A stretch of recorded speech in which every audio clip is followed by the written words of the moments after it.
Hello and welcome to Mind Wars Masterclass. My name is Chaitanya Sant and I teach subjects of mass media, history and political science.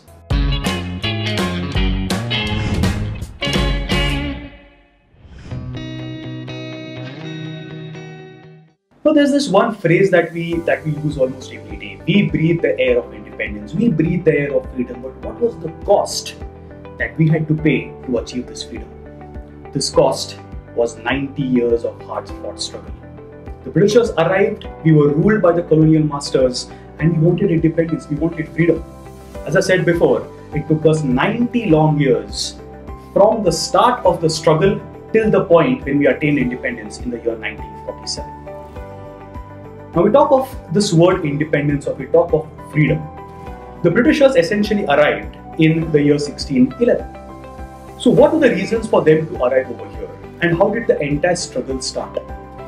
So we are going to talk of the base, the very start of the Indian freedom struggle. Let's just give me an example. A building, a tall building, a skyscraper stands only because if it has a strong, nice, powerful foundation, a powerful base. Similarly, the Indian freedom struggle also needed a powerful start, a strong base. And this start is going to be the topic of our masterclass for the day. This masterclass, we are going to talk of the First War of Independence, also called the Revolt of 1857. We'll start with the main heroes or the villains who are going to be a part of the story, and that's the British East India Company, established in London in 1600s with the sole purpose of doing business, of earning money by doing business in the Indian Ocean region. They arrived in India in 1611. They asked permission from Badshah Jahangir, saying that, sir, we are poor rulers, we are poor traders, and we want permission to trade in your country. Badshah Jahangir was a very confident man, overconfident man. He said, you want to do trade? I give you permission to do trade. The Britishers further said that, sir, for our protection, please allow us, our soldiers from London, to come over here. You know what Badshah Jahangir said? You guessed it right. He said, of course, do whatever that you want. So now the British East India Company started trading in India with two ports that were gifted to them. One on the eastern side, the other on the western side, and that was the port of Surat and the port of Calcutta. That's how they established their intention of doing commerce, only trade. But the real reason was conquests as well. As I said before, India was rich in our natural resources. The foundation of the rule of the East India Company came in the year 1757 at the Battle of Plassey. They won the Battle of Plassey with their, of course, tricks of the trade that they always used, and now they began to control the entire presidency of Bengal.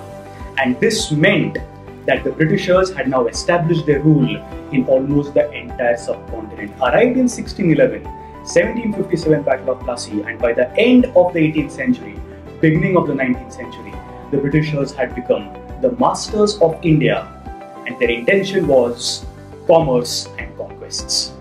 However, during their entire process of commerce and conquest, the British East India Company had spread discontent among the Indians. If you talk of the Indians, we start with the soldiers first, also known as the sepoys. The Indian soldiers or the Indian sepoys were never promoted to higher ranks. The higher ranks were reserved only for the British. Irrespective of the intelligence and brilliance of the Indian sepoys, they always were subordinate to the British. The British soldiers lived in luxurious bungalows, while the sepoys were made to stay in congested barracks. It was not only the sepoys, but also the most respected class of the Indian society back then. The Rajas and Maharajas were also insulted by the British with their various policies of annexation. Many rulers had to auction off their kingdoms, and many a times the heirs of the rulers were also converted into Christianity. One such policy of annexation used by the Britishers was introduced by Lord Dalhousie. It was called the Doctrine of Lapse. This doctrine meant that in case a ruler dies in the absence of a natural male heir to the throne, such kingdoms would be lapsed over to the British. In other words, an adopted son cannot become the emperor of the kingdom. Now, this policy just showed a lack of sentiments on the part of the British to the age-old tradition followed by Indian rulers of adoption. Thus, the Indian rulers were extremely unhappy. If you talk of one important ruler over here, that was always the revered ruler, and that was the man who sat in the Lal Killa, Delhi ka Lal Killa, and that was the Mughal Badshah. That was Bahadur Shah Zafar. Bahadur Shah Zafar was also insulted by a policy which was known as the subsidiary alliance, which meant that the Mughal Badshah could not keep his own army. His army would consist of the British soldiers, and in return the Britishers promised him protection from outsiders. Wasn't that a joke? It genuinely was, but the Mughal Badshah had no option. Furthermore, a local resident, a British resident, was also placed in his court who insulted him, as a result of which the Mughal Badshah gave up his throne, went away to Rangoon, and the Britishers captured the Delhi ka Lal Killa. So by the year 1850, the British East India Company had spread discontent, unhappiness in almost every section of the Indian society. As I said before, the Delhi ka Lal Killa was also captured by them, which further angered Indians. So anger was there, if you just talk of human, but we need that one reason for the anger to come out, the outburst of our anger. And this outburst of the Indian freedom struggle, or the discontent among the Britishers, came out because of a reason which was as small as a rumor that spread in the Barakpur cantonment. So the story goes that the Britishers had introduced a new long-range rifles called as the Enfield. So the process for the soldiers was, it was a long barreled rifle, and the soldiers were given a pouch which had cartridges in it. So the barrel had to be removed with one hand. The soldiers had to get the cartridge out of their pouch, bite it from their mouth, fill the barrel with the gun and the gunpowder, stick it in, get the barrel up, and then fire. That was the entire process, which still was modern back then in 1857. So now there spread a rumor that the grease that was used to cover the cartridges that the soldiers had to bite out was made of the fat of cows and pigs. We're talking of cows and pigs. Cows were holy to the Hindus, and pigs being a taboo to Muslims, the Indian soldiers refused to use these new Enfield rifles. And in protest, a soldier in the Barakpur cantonment by the name of Mangal Pandey shot down his senior officer, and this is considered as the beginning of the great uprising of the year 1857. Meanwhile, affected rulers like Rani Lakshmibai of Jhansi, Nana Saheb and Tatya Tope had already held secret meetings for a combined effort against the British. Funds, troops and weapons were organized, and it was a collective decision taken to unite under the leadership of Badshah Bahadur Shah Zafar. This news spread far and wide and reached the prison in Meerut. The prisoners in Meerut received this news through the chefs, and the prisoners broke open the jails with the help of the protesters outside.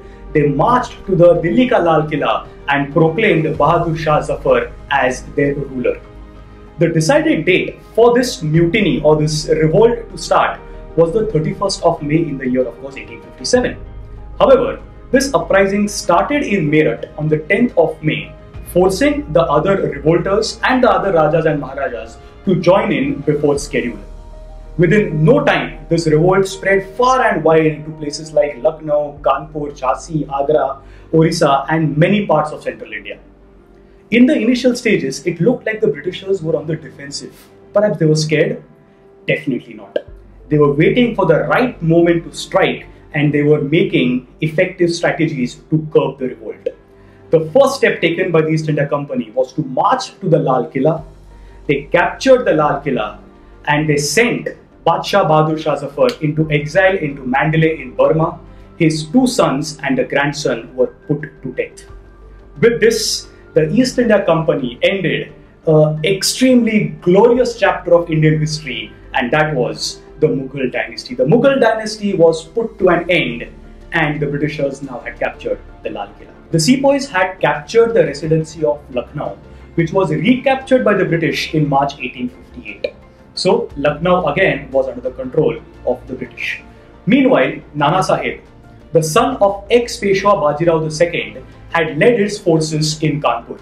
He was joined by Tatya Tope, but both of them failed and they could not stop Kanpur being captured by the British. So now Nana Saheb, Tatya Tope joined hands with Rani Lakshmibai, the widow of Raja Gangadhar Rao. They led their forces in Gwalior, but the Britishers entered into Gwalior as well, and Rani Lakshmibai fought, fighting the British, and chose to be a martyr rather than be a witness to her state of Jhansi being taken over by the East India Company. And that's when we hear of the famous poem, since Standard 1 history that we've always kept on hearing. खूब लड़ी मर्दानी, वो तो झांसी वाली रानी थी. Meanwhile, Nana Sahib was also captured, put to death. Tatya Tope was on the run when he was captured in Nepal, and he too was put to death. So now the three rulers who led the entire revolt were put to death, and that is Jhansi ki Rani, Tatya Tope, and Peshwa Nana Sahib. Meanwhile, in Rohilkhand, the revolt began in Bareilly in May 1857, where Muhammad Hasan Khan had an army of 10,000 soldiers. We move on to Saharanpur, was Rana Beni Mato Singh, who had an army of 15,000 soldiers. Meanwhile, in Gorakhpur, it was Gajadhar Singh, who had 51,000 troops under him. All these rulers decided to attack the company at different places in India, and the decision was taken to unite under the leadership of Begum Hazrat Mahal. Meanwhile, Jalandhar, Ludhiana, Agra also were subjected to minor revolts that took place. But by the end of the year 1858, the British East India Company systematically had suppressed almost each and every revolt that took place. There were many reasons, we'll come to them later, but one reason was there was lack of unity among the Indians. At the same time, the ministers of Gwalior, Hyderabad and Nepal also rendered their support to the British East India Company in suppressing this revolt. It took the East India Company 18 long months to suppress the revolt. That was the might of the mutineers. Eventually, those revolters or mutineers, in the word of the British, who were captured were either hanged or were blown from the mouth of the cannons. So why did the revolt fail? Many reasons. First of them was the British army was well organized and was better equipped. There was lack of national participation from the part of Indians, as the revolt was concentrated only in the parts of central India and in the northern parts of India. At the same time, the merchants were profiting by the rule of the company, and thus they also did not participate. There was lack of participation from the newly educated, Western educated Indians, because they were happy with what the Britishers were doing in their changes in the socio-religious reforms. So was it all a failure? Definitely not. The revolt of 1857 shook the very foundation of the East India Company. The Britishers could never imagine that they would be a witness to the wrath of the Indians. And this wrath eventually culminated in the Queen's Proclamation of November 1858. This Queen's Proclamation was read by the first Viceroy of India, Lord Canning, at a special darbar held in Allahabad. And the first point mentioned in the Queen's Proclamation was that the rule of the British East India Company is now dissolved and the reins of Indian administration would be taken over by the British monarch. The Queen's Proclamation also declared no further conquests of the Indian territories, and those areas which were already captured by the British would directly come under the control of the British Crown. The Queen also promised that Indians could now be a part of the administrative services by appearing for the civil services exam. The Queen also promised non-interference in the socio-religious affairs of the Indians, and also promised that there will be equality among the Indian and the British soldiers. For their own benefits, they introduced modern transport and communication, which eventually also helped us. The Britishers introduced Western education, which resulted in the rise of a newly Western educated Indian society, which awakened the masses to fight for their rights. And this eventually paved the way for the rise of nationalism, and the entire struggle for India's independence saw a completely new phase. It is believed that the revolt of 1857 was reactionary in its causes, but definitely was revolutionary in its effects. The Britishers underplayed the revolt, saying it was a sepoy mutiny, but Swatantra Veer Vinayak Damodar Savarkar glorified it as the first war of independence. And this certainly wasn't the last time we fought against the Britishers. In the remaining 90 years, there were numerous freedom fighters who took up their struggles to fight against the British. In the next masterclass, we are going to learn about the Indian freedom struggle in the last 90 years of India's independence. Till then, log into ZEE5 and play Mind Wars. Want to be the first one to know about the videos on the Mind Wars YouTube channel? Hit subscribe and press the bell icon and tell everyone about this video.